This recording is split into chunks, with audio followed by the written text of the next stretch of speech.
the expiration date. And the risk profile of a cash secured put or a short put looks like this. You're taking on unlimited or substantial risk in exchange for limited upside. And this risk to reward is actually why I think it's the most underutilized option strategy by most investors.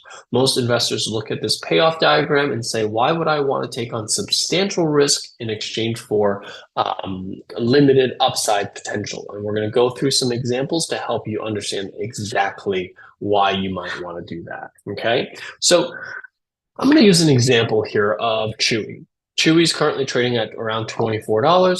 And let's say the goal here is that you want to buy 100 shares of Chewy at $23. So $1 below the current price of the stock. And you think the stock can reach, let's say $30 is your target price. And we'll look at a chart here in a minute of Chewy to help you better understand the technical elements of this. But before we do that, let's just help you better understand the difference between buying a stock versus selling a short put.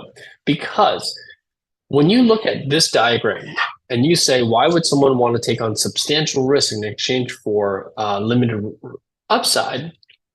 What you're not really considering is what is the correct comparison, meaning what am I comparing the strategy to? And the correct comparison here is to buying the stock. Because selling a put option obligates you to buy the stock, you should be comparing it from a risk profile to buying the stock. And that's really kind of where we want to compare. What if I was to buy the stock using a limit order versus what if I were to buy that stock using a cash secured put or a short put? So if I wanted to buy a stock if I just simply wanted to buy a stock, I would typically place a limit order at the price that I want to purchase the stock at. So if the stock's at 24 and I want to buy it at 23, I would place a limit order at 23 in order to potentially buy the stock. Now, placing a limit order doesn't mean that you'll end up owning that stock. It just means that you're putting cash aside to take on the obligation of owning that stock. So if I buy 100 shares of Chewy at 23, my total risk on the trade would be $230, 23 plus times 100, and my reward would be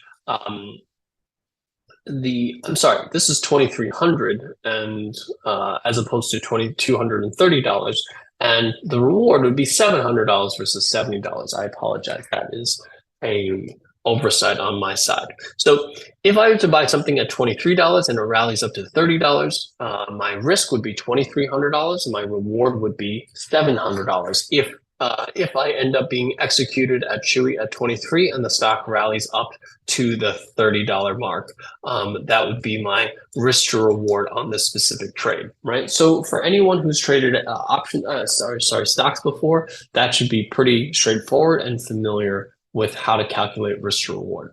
So now let's take a look at what if I were to sell a short put at the same price that I was going to place the limit order at, right? So instead of placing a limit order to buy the stock at 23, let's say I sell a $23 put option, and let's say I collect $1.50 for that put option.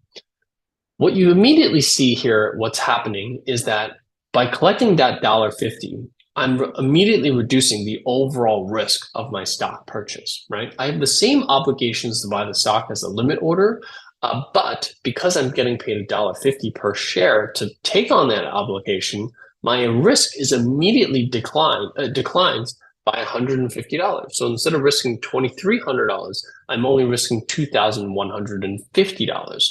So this is really where, a lot of, if you just think about the short put with a inverse risk to reward, it doesn't look particularly attractive, but you have to remember that this is in comparison to buying the stock, because that's the obligation that you're taking on when you sell a cash secured put. So if I sell that cash secured put or a short put for at the 23 strike price, I'm immediately reducing my risk on the stock purchase by $150.